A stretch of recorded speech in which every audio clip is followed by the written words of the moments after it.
I'm going to be talking about challenges of managing CoreFX repo, the .NET CoreFX repo, and let's start what I'm going to be talking about. So first, you probably, unless you know me, I work actually on the CoreFX repo, which helps talking about the topic. And I'm on the .NET team for the last 14 and a half years, something like that. So I have the background from the closed source part and eventually becoming to the open source and managing and the stuff and working in open source. Just out of curiosity, any of you did contributions to CoreFX? I've seen one person over there. Oh, okay, well, at least one person. That's good. What I want to cover today is kind of, I'm going to talk about is collection of the personal insights. So something that how I view things as they happened in the repo. I'm going to start with the repo structure evolution because not sure if you know, but if you're a contributor, probably you've noticed that right now we actually merged into one repo. And as well about some kind of issue management, which is related to GitHub notifications, triage, how to do triage and that stuff. My favorite topic, which is when to say no to issues, which is very kind of balanced. Sometimes you want to say, not always you want to take everything and say like everything that needs to be fixed. And how to involve community and being open. So that's what we're going to cover. Let me just restart this already. So let's start with .NET Core. .NET Core was released, now it's like, is it 4 years? Or it's 3.5 years when 1.0 was released. It is open source, cross-platform, innovations happen there, and it has much faster releases than what we used to see on the .NET framework.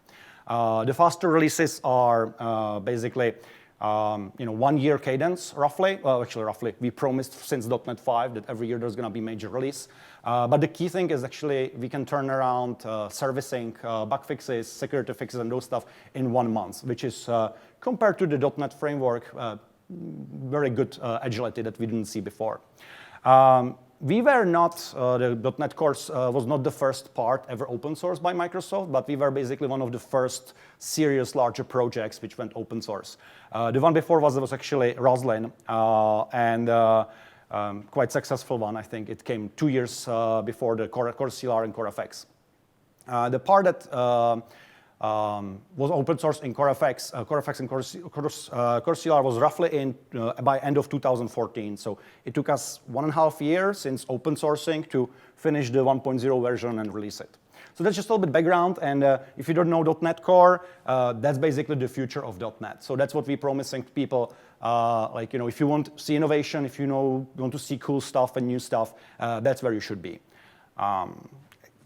Overall, when we designed or when we published the repos, we designed them as a components or repos around the developers and developer workflows, which is awesome. It's very useful. We had multiple repos. CoreFX is one of them, which is basically the BCL-based class libraries. So if you do .NET, that's basically the APIs that you interact with. Core CLR is the runtime, so that's kind of below the level, mostly in C++.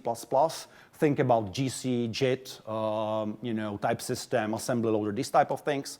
And there are other things like, for example, CLI, which is the .NET XE. CLI stands for the command line interpreter, I believe, or infrastructure, command line infrastructure. Command language. No. No, sorry, that's not the CLI repo. That's the CLI spec, the command language infrastructure. Missing out. Anyway, that's the .NET XE. There are ASP.NET repos. Other things are, for example, MS-Build, which is tied into .NET XE. Roslyn, as I mentioned, which is the C# compiler. Core Setup, which contains something like setup and installers and kind of things that glue things together. You would be surprised. There's quite a few of them. WinForms and WPF since .NET Core 3.0, which we released. Mono, column of place, and plenty of others, or a few others. Overall, it's actually around 30 repos. And, historically, for example, ASP.NET repo was its own organization under ASP.NET. So it was not under the .NET organization. And they used to have like 55 repos because they decided it's better for kind of code separation. And eventually they realized that that's kind of, overhead. so even not designed around developers, so merged to kind of 5. But the rest of the repos, or even in the .NET side, I would say that it's kind of like logical components that you as a developer, even outside, not just internally, would come and kind of work around. Like if you're interested into setup, probably you don't care about the building GC, right? You know, if you want to work with some managed APIs or you kind of modify them, improve them or something, again, you probably don't need to kind of mess up with JIT, or you don't want to touch the setup. So it was kind of isolated and gave us lots of agility.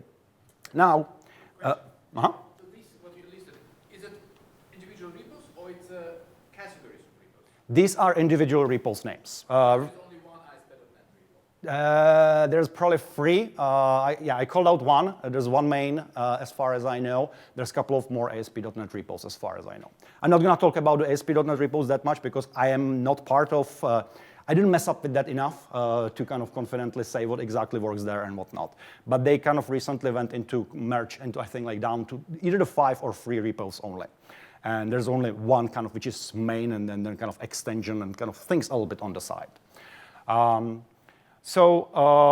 Just interesting to know that if you ever interact with us on on GitHub or something, that we are not, people sometimes ask me like, so you work on .NET Core or do you work on the old .NET framework? And the answer is actually both.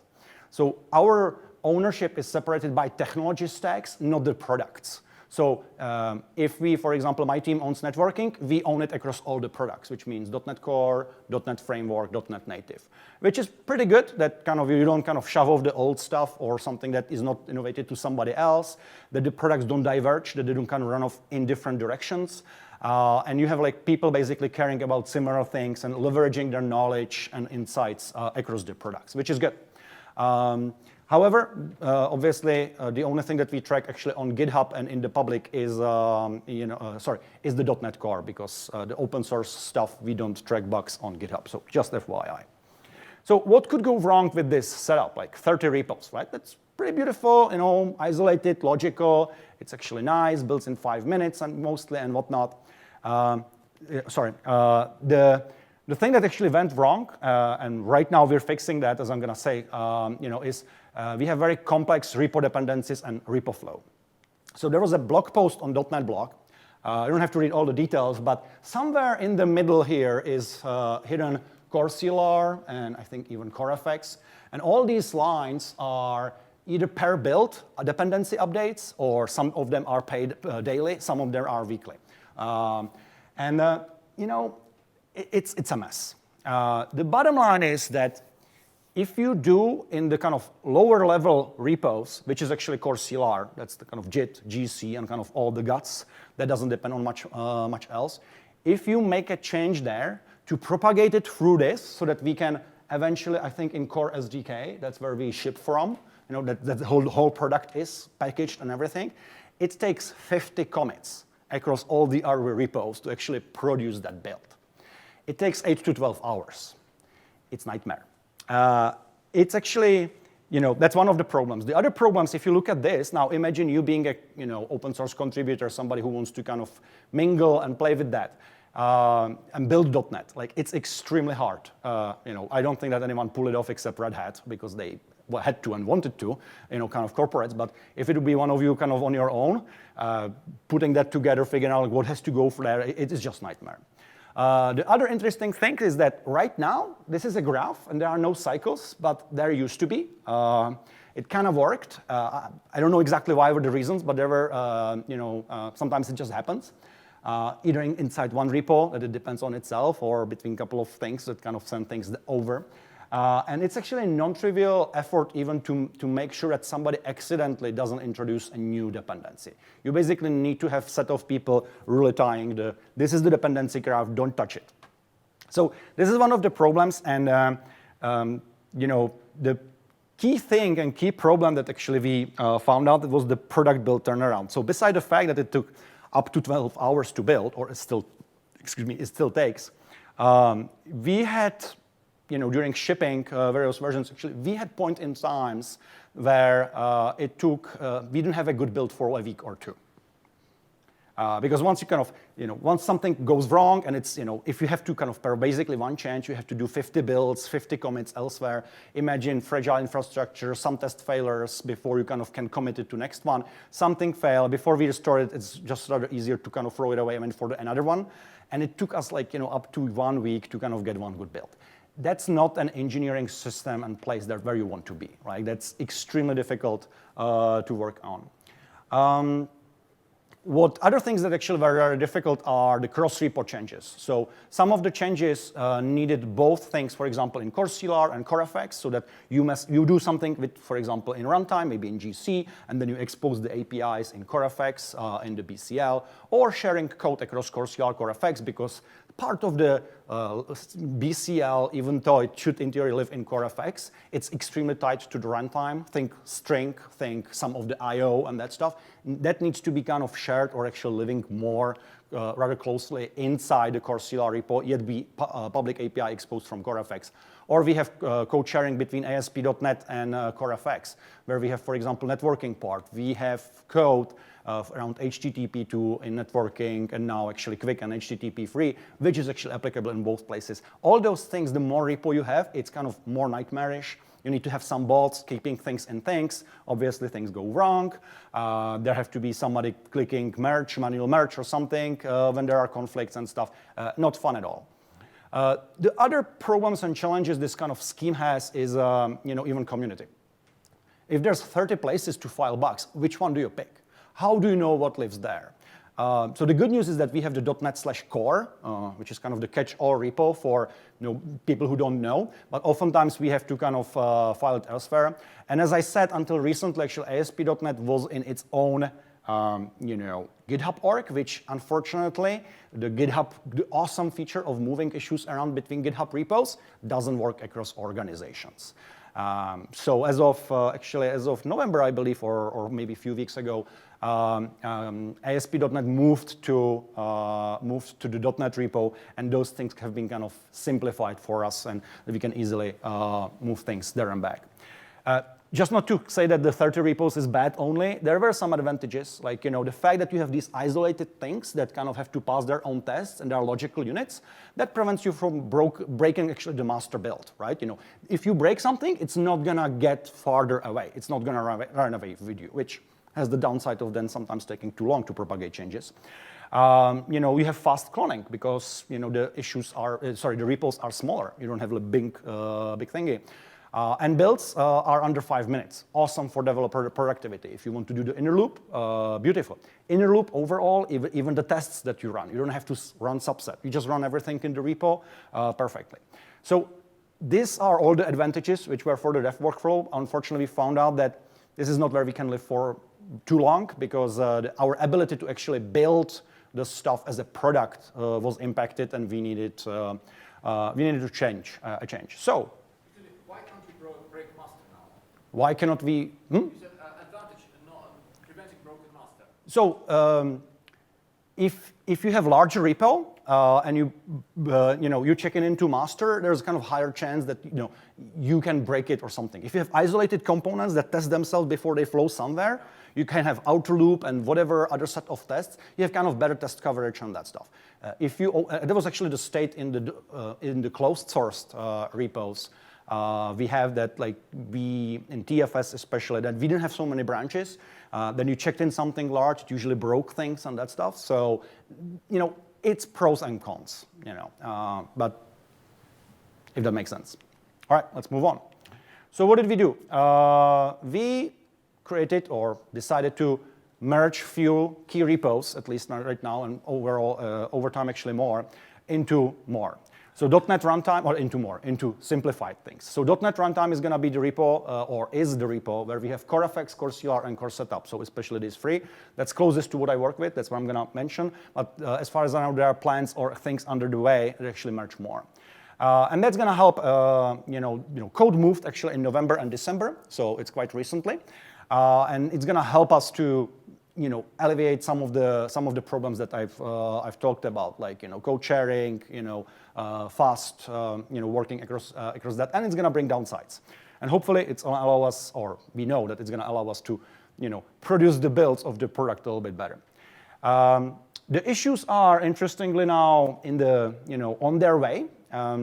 There's a funny story that we actually talked with GitHub that because we have quite a few issues.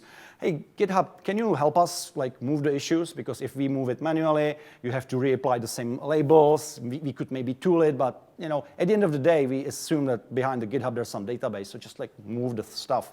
So we sent them. There were some emails, and they agreed on 12/1 that everything is gonna move. Awesome. So this, we are in US, right? GitHub is US company, in San Francisco. So 12/1 means December 1st. So on December 2nd, we send them email. So what's up, guys? Like, what's happening? I was like, what do you mean? We thought it's like, January 12th. Okay, we didn't expect that across two US companies. That happened, such as life. But if you noticed, now it's past January 12th, and it still didn't happen because there were some issues. And we're negotiating if it's going to happen and when. So right now, if you're contributing to any of our repos, you will be in this dual mode that things are here left and right, and I'm going to show that array. GitHub is owned by Microsoft, the same as LinkedIn. They operate as their own company, sub-company or something like that. I'm not a lawyer. I don't want to kind of put up there, but, from our purposes, yes. If you're in a large organization, as soon as your kind of organizations are farther away, you have to assume it's company out to company. Like it's very similar, right? You don't have to probably pay money, but you have to motivate them. You have to kind of explain what do you need, why, and that type of stuff. When you say like if we have these things, like sure, we can for sure now delete the old repos, right? They are not needed anymore. Servicing. Changing the repos, bringing them to the unified infrastructure and everything is lots of effort, like lots of room to kind of screw up things. It takes time, lots of value. You don't want to do that in servicing branches because it might impact how your ability to ship any patches, especially security patches.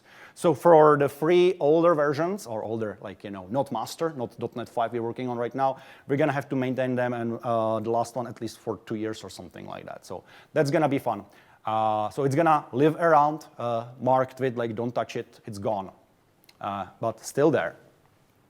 So let's look at the runtime repos, what we're talking about. This is CoreFX, the main repo. Why put it here? Like you can see that we have like 2,250 issues right now there.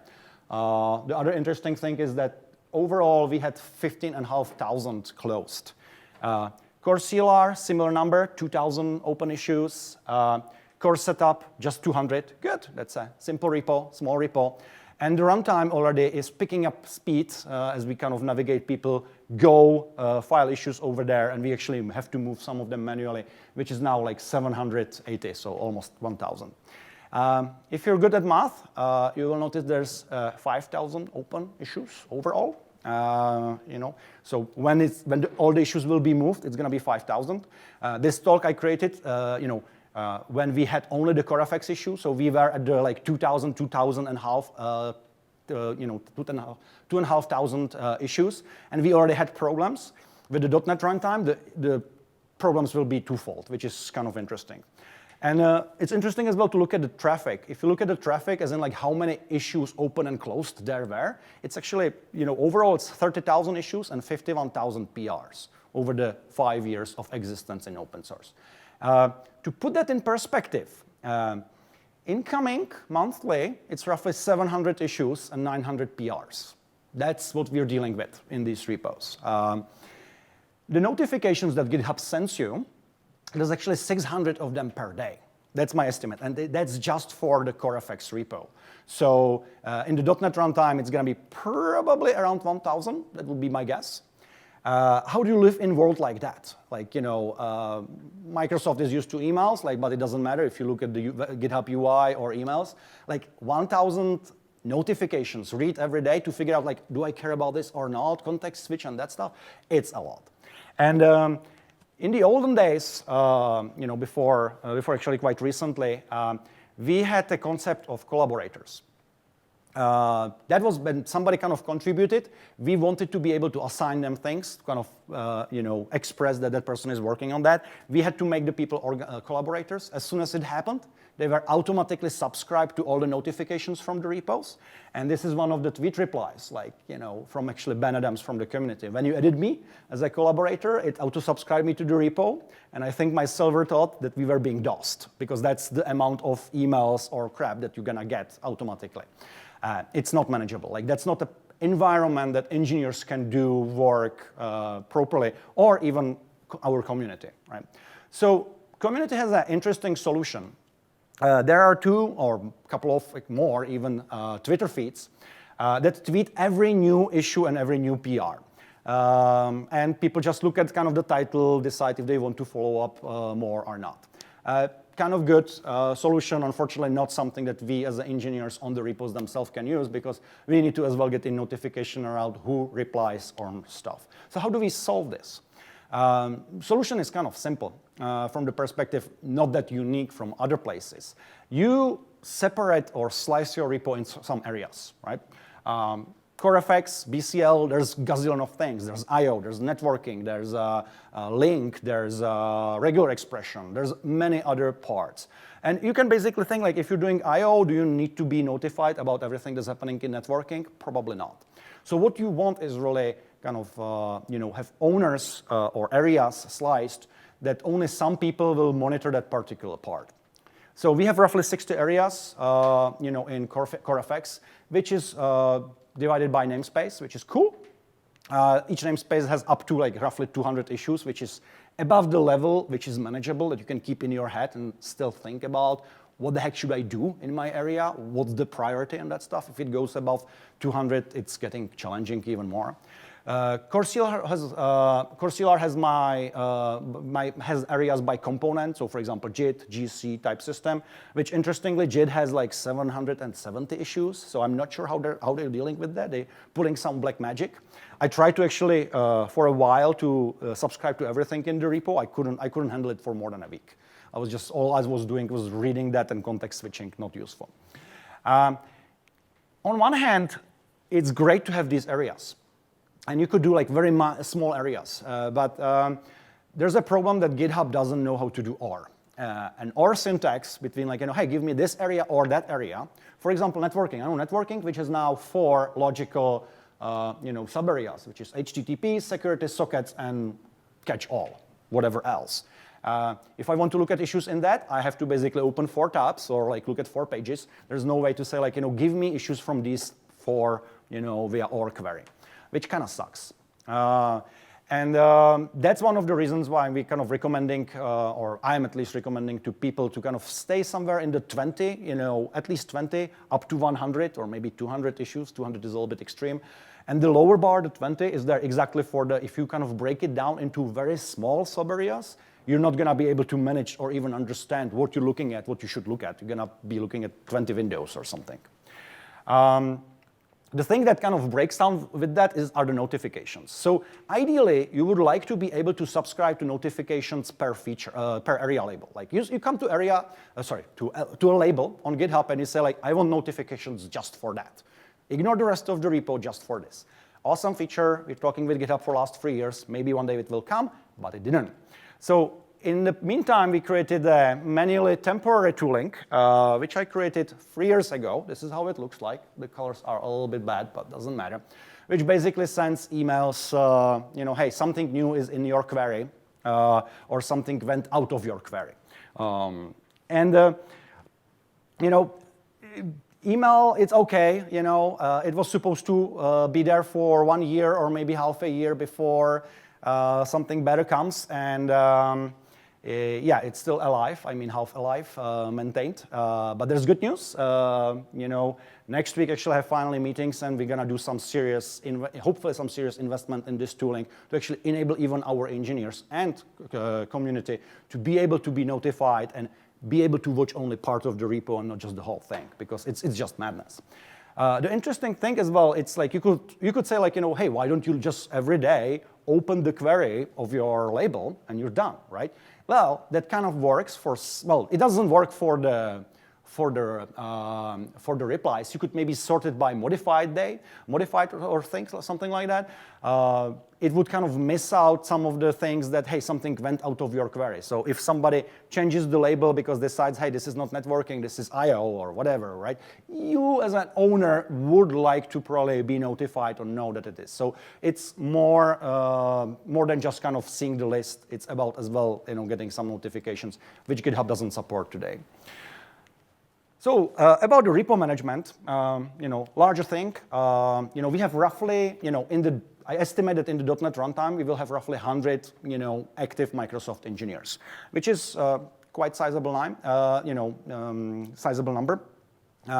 And as I said, with the areas, we're trying to kind of decentralize the decisions, which in contrast, for example, Roslyn, which they have, I don't know how they do that. They have like 5,000 issues, and they manage that. 6,000 now, thank you. 6,000 issues and something like 300 PRs open or something like that. All right, well, a few hundred. Well, we have now, I think, 200 PRs on the .NET Runtime repo as well, so that's gonna become interesting. And you want to, for example, you want to know that, hey, there's a PR in my area that I should care about. Code owners kind of work for that, but not much.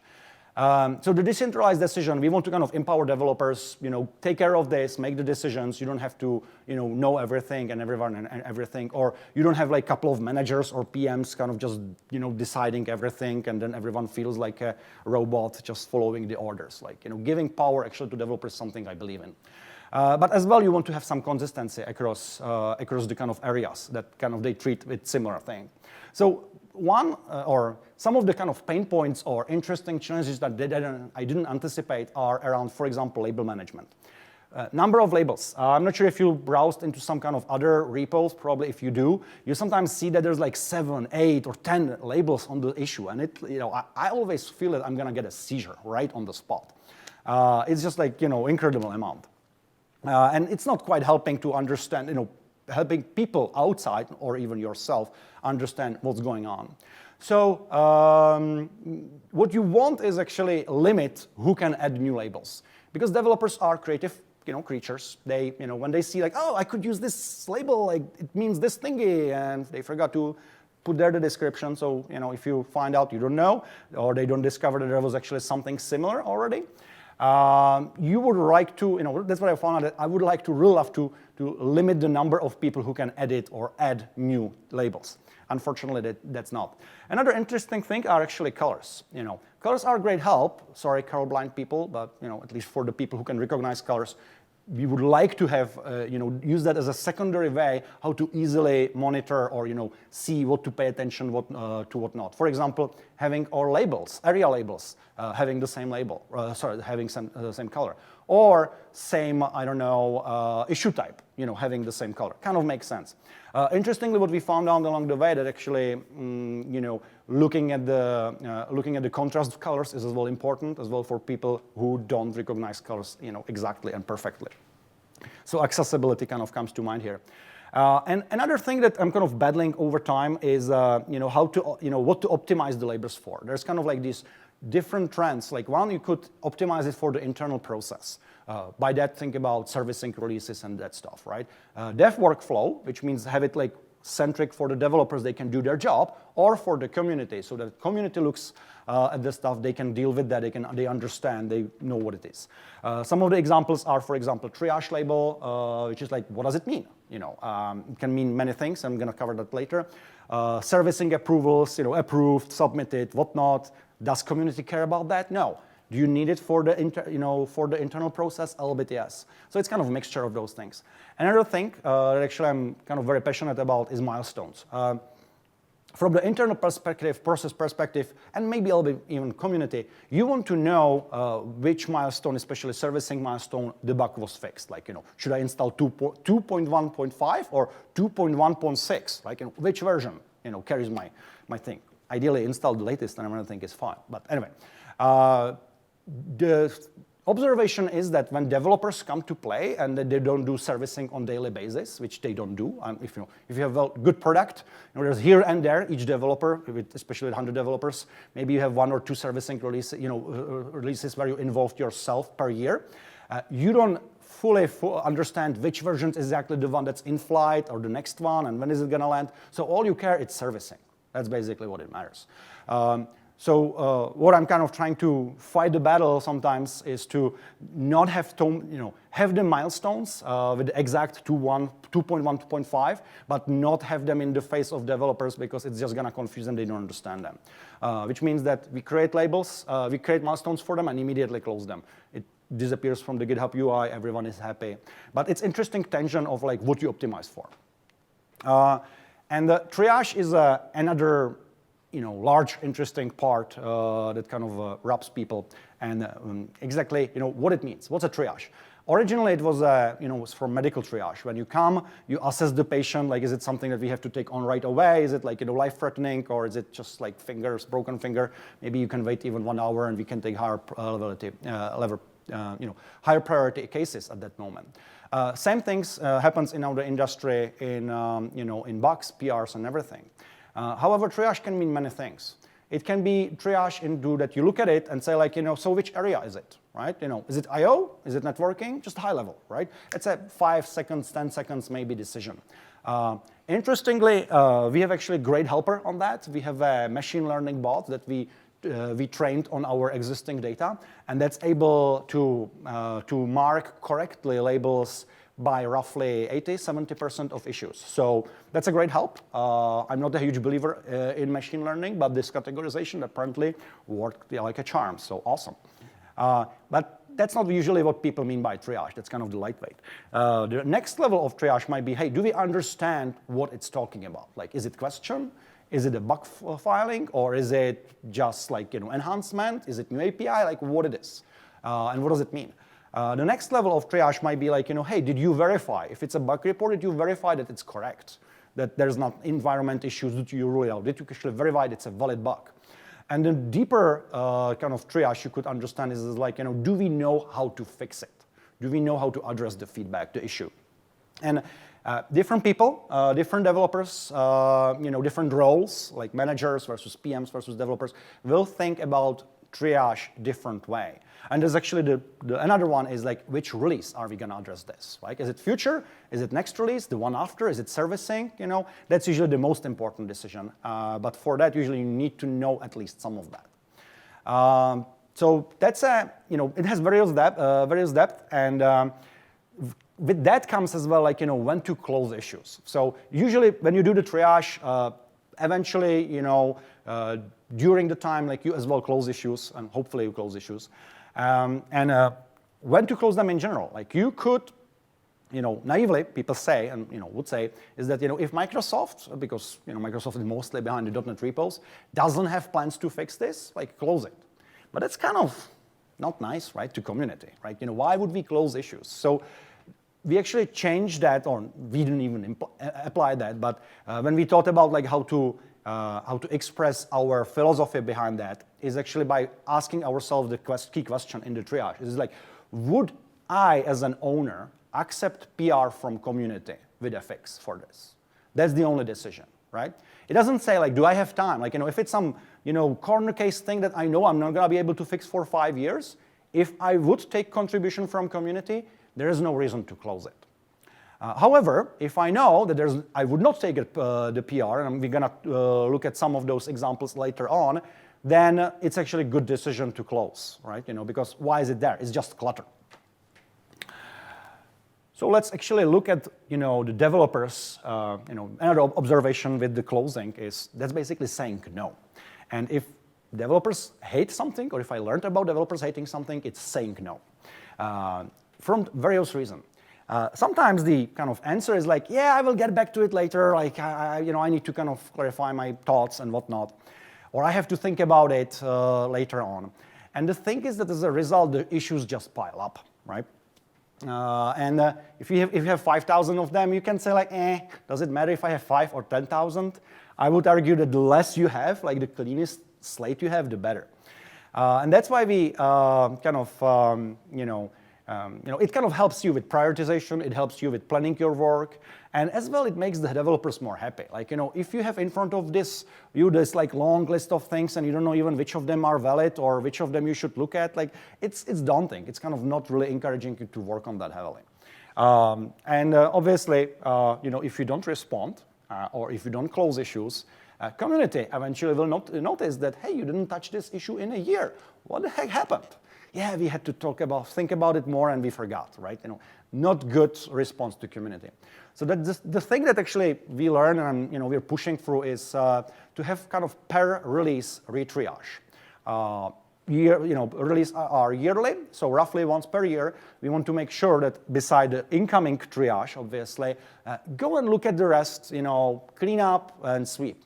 The reasons is sometimes you find out that, hey, the issue has been already fixed by other PR. Because we had something similar, I did a little bit more, we just didn't notice that there's another issue filed against that. Sometimes there's more available, information in the issue, and we just missed the notifications.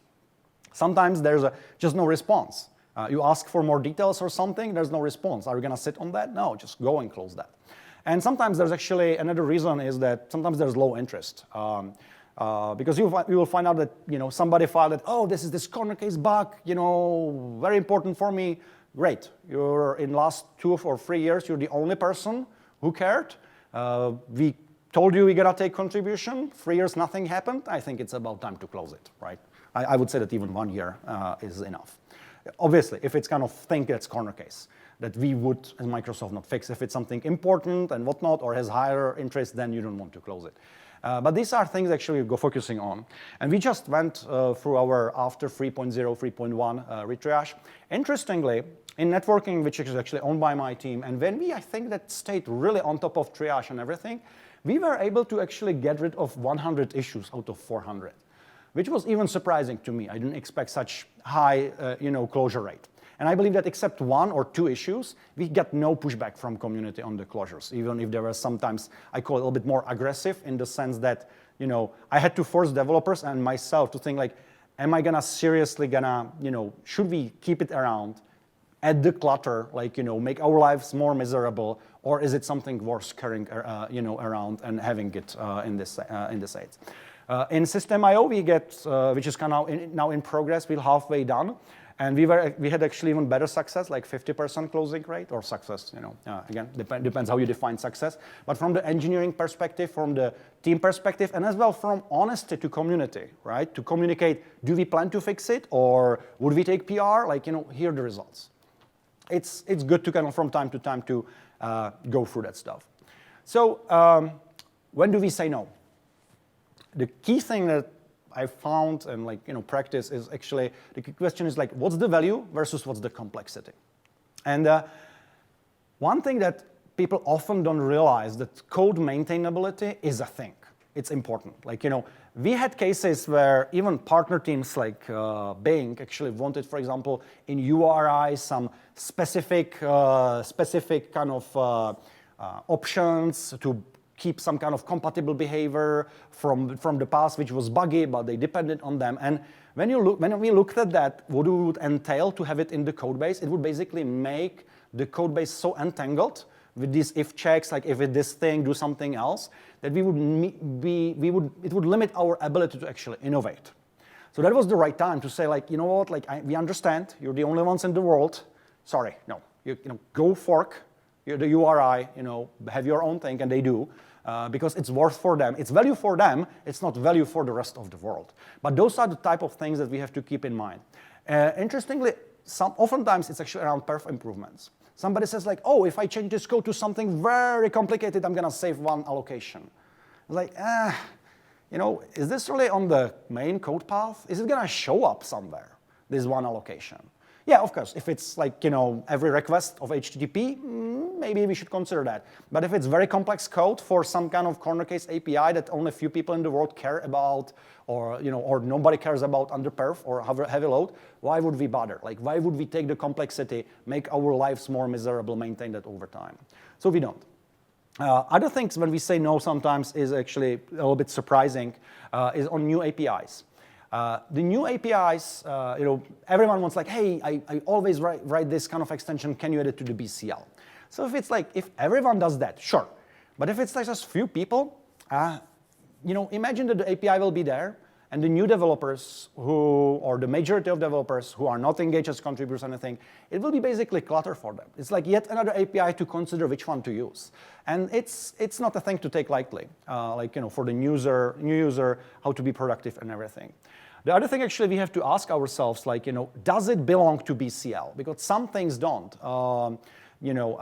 Oftentimes people, and they are even blunt and open on GitHub issues. You ask them, so why do you want this in BCL? Like, we think that this should be its own package. Well, the answer is like, yeah, but that other package is not maintained. I want Microsoft to own it. It's like, that's not good reason. That doesn't mean that it belongs into the BCL itself. And part of that might be, we had examples of Power Connect collections. So BCL has only a few collections, and there's gazillion of things that you could do, like specialized dictionaries for this workload, that workload, under workload. Do you want that again? Do you want to create the clutter for the new developers who majority in cases don't care? Or do you want to leave it somewhere out for the few people, maybe tens or maybe hundreds of the kind of high performance thinking people who will pick the right collections because they will care?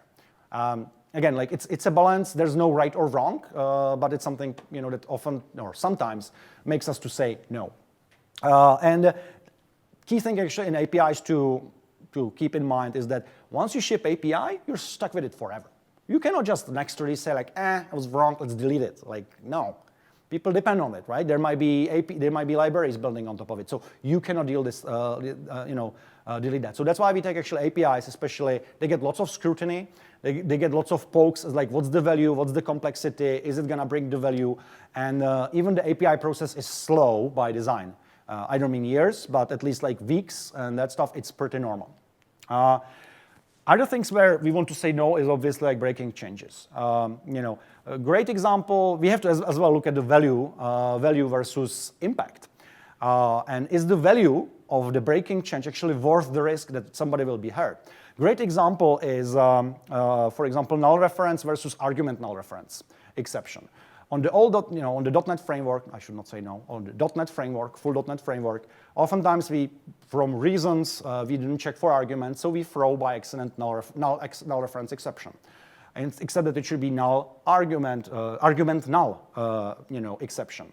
The difference is that, or the difference is like how we take on those things, either it's a case which matters, which means everyone uses that API. Well, in such case, you don't want to break it because people already probably depend on the old behavior. So they will maybe not be catching the, the right argument null exception because they're used to the fact that it throws null exception.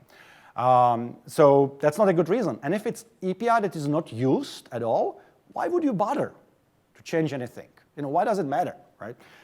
It doesn't have the value. It's just for clean things and just kind of purity perspective. It's not worth it. Luckily, we have great source of thing that kind of is helping us oftentimes in these decisions, and that's actually looking at API usage. So being data-driven is awesome. Once you know how much the API is used, you can make better call. And we have this kind of internal site. Well, it's internally built for internal usage, but people outside use it. APIs of .NET built by Imo, which actually it has internal and external view, and this is the external view. When you get data from API port telemetry, so people who migrated .NET framework or use the API port tool on .NET framework applications, if they can migrate it to .NET Core, we collect the telemetry and we know how much the data is used. And the same actually, we look at all the NuGet org stuff. We as well internally look at UWP store and other things. So we have pretty good chance to kind of assess if something is 50% usage, which means that, hey, 50% applications or 52% applications use dictionary. That's a lot. We probably don't want to mess up with dictionary and introduce breaking changes. It's not surprising. It's one of the most popular types, right? Anyway, I would like to talk a little bit about more triage rules, which I think is actually interesting. I believe in, process is a necessity, and you want to keep it to minimum, because if you have large process and lots of rules, guess what? People will not follow it because they will not remember it. So you want to kind of stick to something simple. And this is what we came up with. One thing, as I said, we separate the repo into areas. Each issue should have exactly one area label. Not two, because if you have two, each of the owners says, oh, it's the other one. like, the finger pointing. No, just exactly one. If there's 2 applicable, just pick one, whatever. But somebody who's accountable for. And not 0, because if it's 0, nobody kind of cares, nobody filters out and that stuff. We attempt to set assignee to empty unless somebody is working on that actively. Again, not every developers follow that. Here and there I have to come and poke them like, so this is assigned to you for a few months. Are you really working on that? The answer is usually no. Interestingly, this is more for community related. And that's for the reason that people tend to not grab up for grabs issue if they're assigned to somebody. So this is kind of a great thing to tell, give the hint that it's okay. Other things we use is up for grabs. I'm trying to push for up for grabs with information about what are the next steps, or complexity. Like, hey, this is extremely complex, or this is super simple, straightforward, so that you give people who will potentially contribute, pick it up, like some hint what happens. It's actually hard to enforce this rule on all the developers, but I'm trying. This is important one, milestone. The thing that we're trying to tell every developer, or we're trying to kind of enforce on developers is like, when you set milestone to something else than future, you should be really pretty darn sure that you're gonna get to it. It's not, it's not just wish list, because guess what? If you say like, developers are, again, like, good creatures who are very optimistic, over-optimistic. If you put everything in the milestone of the next release of 5.0 or whatever, and then at the end of the milestone, suddenly when you close, you still have like 2,000 or, let's say 200 issues, and you suddenly move them to the next one, how is the community gonna react? They didn't basically get a heads up that it's gonna be moved to the next one. It's kind of not nice. So that's why we, rather try to kind of be realistic, which is very, very hard. And we have one issue table, type able, which is honestly not that interesting, except that it allows us to track APIs. So any API that we're adding, because it needs to go through the API process, again, more scrutiny, review, and whatnot, that's what we need to check for. And there's 2 interesting, triage rules. And this is, by the way, publicly on GitHub. In the documentation, you will find that. One thing that I need to, again, repeat to developers is like, don't be afraid to say no or close issues. And one of the things that can help them is, explain why and be polite. Sometimes even leave your door open. It's like, hey, if I understand it correctly, this is what it is. Under those circumstances, let's close it. Boom. And if new information arrives, just reopen it. That's fine. And that comes to the second thing, which developers are often afraid of, is like being wrong. So that's what we're telling people, or engineers on our team. Don't be afraid to be wrong. Again, just be flexible. When something new comes, guess what? Change your opinion, change your mind. Don't be afraid to change it back. Don't be afraid to be wrong. Anyway, that's what I covered, at least about the triage rules, which I believe are kind of interesting and hopefully small enough, simple enough that even our developers can kind of reason about that, and creates environment which is valuable for the community as well. Next topic I would like to touch on, or might be interesting, is actually what are the cultural changes or challenges that we have observed while becoming open source, even though it's like now 3 years, but some of those are still in progress. So the first one is that most of the discussions have to happen in the open, and ideally all of them, even though there's always the temptation that it's much easier to speak to person, ask them questions directly if there's some kind of somebody else, like who is expert, than to write it in email or write it on GitHub, because suddenly people feel that, oh my gosh, it's gonna be observed and reviewed by everyone, right? And you don't want to have the challenge. So pushing people, and I think we're doing pretty good to kind of keeping most of the stuff in the open. Sometimes it's better to just step back and either talk about things, but the key thing is to put down what was the result, like, hey, we discussed it, this is what we think, these are the pros, cons, and whatnot. And if you look at it, it's very similar how teams actually operate in distributed teams, right? How people operate. Remote workers, like exactly the same problems. You don't want to keep everything in the chatty, communication. You want to leave trail. You want to give chance everyone to participate. Very important things is onboarding new contributors, which means documentation and tooling should be simple. Why am I mentioning it? My observation from Microsoft, like, we're usually, when we kind of standing up something or working on something, you start you start with like nothing is working. So when you have something working, even if you have like 10 steps that you have to do, you're happy because you can achieve your goal. You learn how to know the pain, and it's extremely hard once you are in this thing to kind of challenge yourself and think about it like, if I came for the first time here, would I be happy with those 10 steps? Should I optimize it to 1 or something? And that's a kind of constant battle that we have to keep on kind of bringing and challenging ourselves, like, don't settle for good enough, like, push it farther. Think about other scenarios, including, hey, newcomer is onboarding in the repo. They need to be able to actually achieve something, because obviously if it's 10 steps, most likely the contributor will just give up, which we don't want. And communication seems to be, not surprisingly, very, challenge, or one of the most challenging things. In general, like, we need to be, or people need to be polite, welcoming, especially for sometimes if you're a developer, look at it like, oh my gosh, this is a stupid question. You have to step back and say like, yeah, maybe that person just didn't understand everything. Maybe they are new, like, why should we judge or push back hard? Like, so kind of this questioning thing, be more patient, basically be human beings, right? Be more welcoming. And another key thing is actually like, making things constructive, not just like, oh, this is bad. Well, okay, thank you for telling us, but what else do you propose, right? Because if you just kind of, complain about things and that stuff, on one hand, sometimes in extreme cases it can be useful, but mostly you want people to kind of progress into, okay, what else could we do? What could we consider? One thing that actually I noticed that, is, again, challenge is, sometimes there's unclear language, which in many cases it actually can be a problem of English as second language. In Microsoft or on the .NET team, we have like a very international group of people, including myself. I'm ESL as well. So that gives me the perspective to push on that, but it's not clear to everyone that, hey, that might be the reason why the bug description is so kind of erratic and that stuff. Sometimes we have to, lower our bar and wait, not bar, but, be more patient with kind of clarifying things and stuff. The key thing oftentimes, and that's, there's missing or incomplete, or the repro is extremely complex. Like, oh, here's my application. Boom, 2,000 lines. It's like, oh my goodness. Can you please bring it down to some smaller? And there's kind of ongoing thing. Usually when I found out actually when I ask people like, can you please create minimal repro, they usually are open to that. Sometimes they say like, I don't have time for that. Like, well, should I have time for that?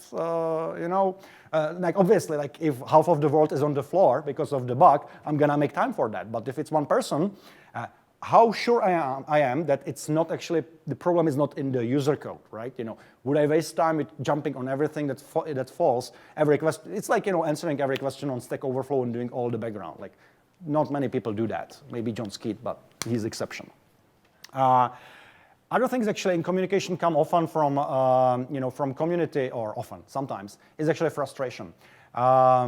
People often don't see kind of the numbers, large numbers we have to deal with and things we have to deal with. And they come with, sometimes rightfully, like, hey, you missed this, but they come on like, how Microsoft, come on, this is very important for me. 3 years and you didn't fix it. Well, maybe it would help, first of all, to read all the replies. Sometimes there's too many. And sometimes you have to understand that things are not as easy as they seem. And this kind of like, it's interesting to kind of deal with these frustrations, to calm down the situation, try to explain what other things, other viewpoints are there and stuff. Obviously, whenever, that's actually another observation I made, whoever, if you're a developer, or even not developer, if you're a developer, and you hit some problem, it's usually the most important problem in the world for you. Like, how come you didn't fix this? You never ask like, oh, so what other problems are there in the space? Okay, yeah, it's the, number 5,000 in the 5,000 issues. Now I understand, right? Everyone comes like, this is the most important thing for me. How come you don't fix it? Which is kind of selfish viewpoint. And I do that too. I have to always explicitly, stop myself. Other things we kind of sometimes deal with is kind of not just frustration, but abuse and aggressiveness. That when people kind of start attacking contributors, they're sort of attacking either other contributors or the maintainers, which is nothing new. I think that all open source kind of deals with that here and there. We are not out of the line. Sometimes people start to be kind of aggressive and like, oh my gosh, Microsoft was bad. Like, 10 years ago you did this. It's like, okay, like how is it helping me in this issue? Like, I understand you have your opinions, but can we be more constructive again, please? What we have for this is like what helps is actually having code of conduct, which we do.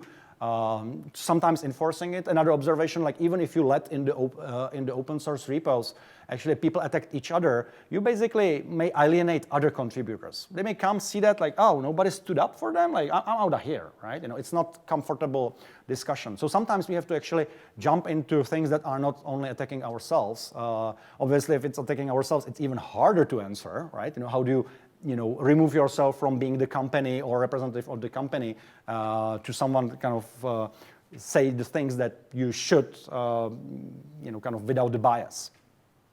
Other thing I actually found out is that, it's at least challenging for me, and I think for many, is that sometimes you have to have, even though you have your opinion, for example, like, do you agree that this API is important or not? Should we add it or not? That's the opinion you have. But on the other hand, you as well have to drive consensus with other developers, obviously, but as well with the community.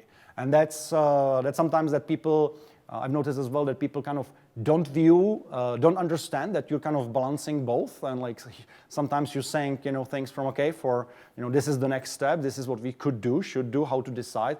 Sometimes they view it as your opinion and like, oh, this is just like your opinion, you're never gonna take it. It's just interesting, comes to the abuse. Anyway, to slowly wrap it up, involving contributors and community, what do we do? If you are interested, actually the API reviews, that's one of the key places where the chatting is actually very important. It's basically a discussion. It's something extremely hard to do over email or over GitHub issue. So we have them, we do them on weekly cadence, actually live stream them on YouTube with involving kind of community, so community can jump in, they can kind of, they don't have a voice, but they have at least chat, so they can kind of poke at that.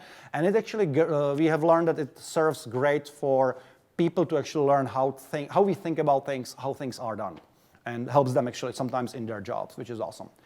Other things we do, for example, we have designs repo where whenever we have some larger design doc, for example, like this is the future or like direction of networking or security or some space, this is what we use for, and there's some discussions under that, which kind of, it's hard to do in the main repos when you have the kind of small issues and large issues, because which one would you then follow? How would you know that, hey, this is the interesting thing? So this is another thing which helped us to kind of separate big discussions or kind of like larger discussions from the small ones.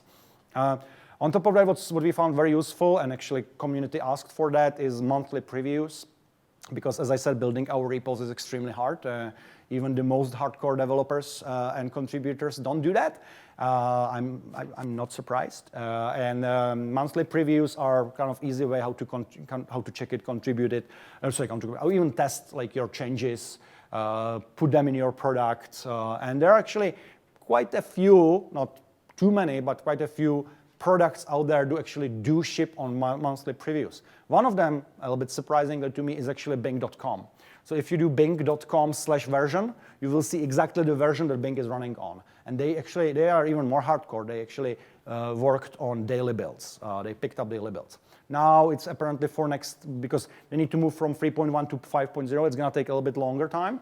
But during the 3.0 and 3.1 times, it was actually daily builds that they picked up, which is pretty amazing. Are they doing that for their benefit or your benefit? For their own benefit. They do it, sorry, repeat the question. Are they doing it for their own benefit or our benefit?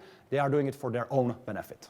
Yes. So they just live Bing. Yep. Like, you know what? Let's do a demo. Let's do a demo. Yesterday's Yes. stuff that got, so somebody had a PR accepted yesterday, it'll be in today's. Yes. So this is bing.com/version. There's this like question mark, whatever. And you see exactly the build of CoreFX repo, and this is 3.2 servicing right now, but it actually used to be 3.0, 3.1 live builds. That's a little bit brave, but it as well speaks to the quality. And we got some benefit out of that for ourselves because like when we broke something, which wasn't that often, they actually came to us. Of course, they didn't deploy directly. Like they went through their staging and their own tests, but they were able to give us very fresh feedback. We love customers like that. If they are internal or external, awesome. It's doable. If Bing can do that, anyone can do that. Obviously, I'm not saying that everyone should do that, but So it's possible. Build and test and full suite in less than a day. I'm not sure how long it took them to test the bits, but the point is that they went from builds out of master on some cadence, maybe weekly, whatever, right? They were not waiting even for our monthly previews. They were drinking from the fire hose. That's it.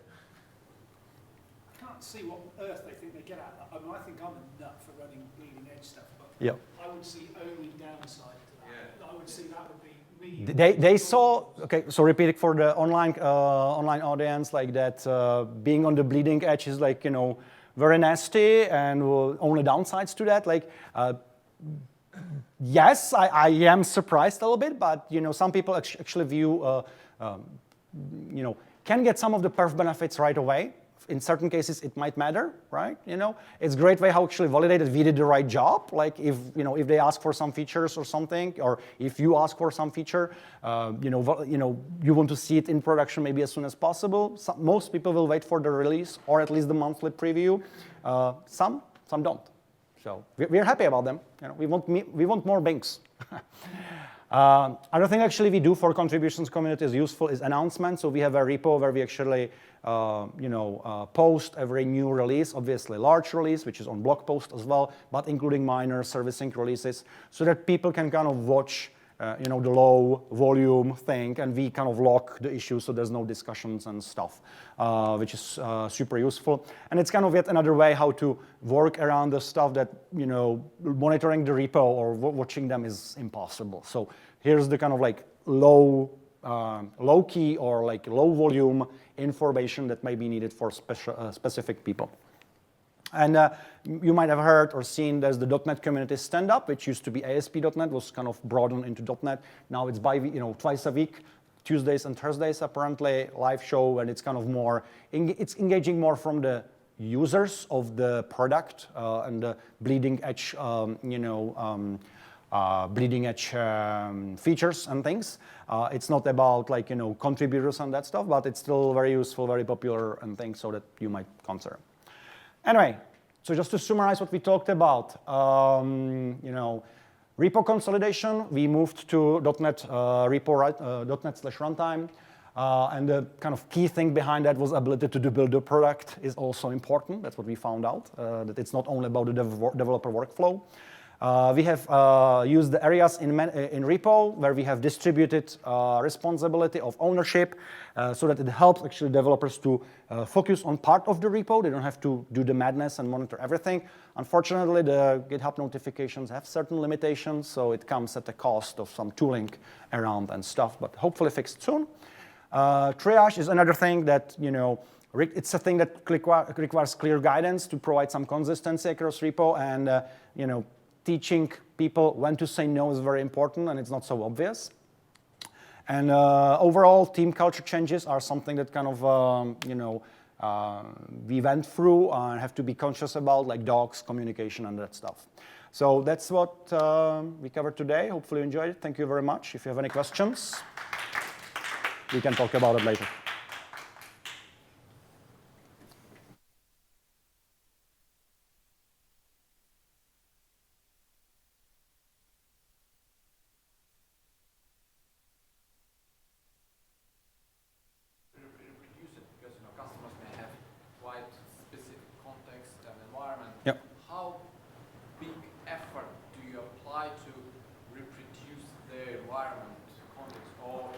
Mainly on them.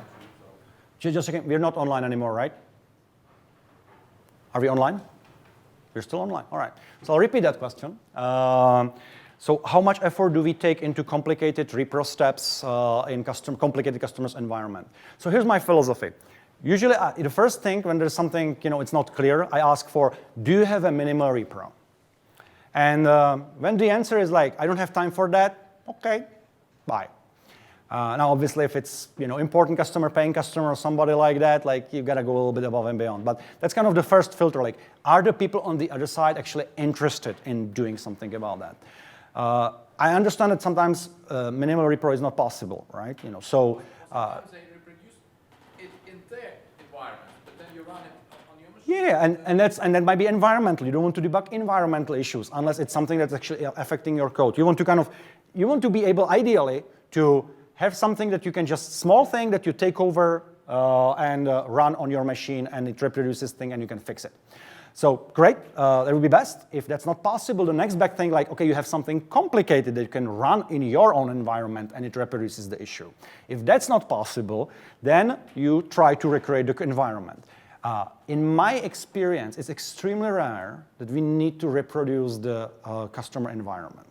Like, it would be maybe, we had it in networking around maybe some proxies and stuff. But even with that, we then created our funky environment, created small things. Usually we work with the customer to, hey, can you make sure that you have very small application that in your environment is broken? Okay, good. Now let's kind of focus on the environment.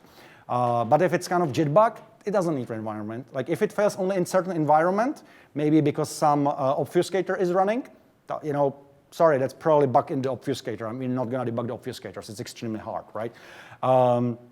And there's probably many kind of things in between. But I think the key thing, general, is that I am trying. When I have somebody engaged, I'm more than happy to go above and beyond.